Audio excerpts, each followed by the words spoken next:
Evo Ilija, jučer je bila godišnjica smrti Gabrijela Trbare, pacijenta koji je izgorio u bolnici, Travnik, slučaju koji je zapravo šokirao medije, ne samo u Bosni i Hercegovini, nego u regionu. Kako ste je obilježili? Pa da vam kažem, teško. Teško, jučer je bila misla završnica u Rankovcima u 6 sati. Žena je plakala tamo vamo i ja sam. Najgore nam je kad dođe ta godišnjica, kad dođe Uskrs, Božić, onda čovjeku na pani. I ovako mi je teško, kamo pogotovo kad su prazni. To kažem, teško je. Dobili ste sudsku tužbu protiv bolnice u Travniku.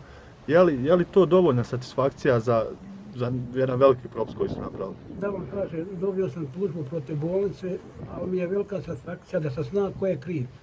Financije nisu bitne, bitno je ko je krivac. Gabriel je zapravo bio vezan u tom trenutku kad je požar krenuo. Je li se ikad utvrdilo zapravo odakle je taj požar krenuo? Da vam kažem, ja nikada nisam ni saznao ko je to uradio, a vjerovatno ću i možda i saznat, ali on to kriju. Da li je neko od pacijenata, da li je neko od tehničara, da li je neko tamo, ali me čudi da dijete izgori između 40-50% ujutro, u 3:30, njegova dreka, njegova pomaganja, da mu niko nije pomogao.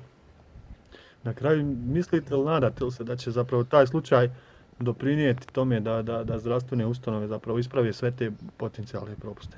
Pa ja mislim da hoće. Jer napravili su veliki propust. Veliki propust, ja mislim da to je veliki propust za jednu javnu ustanovu.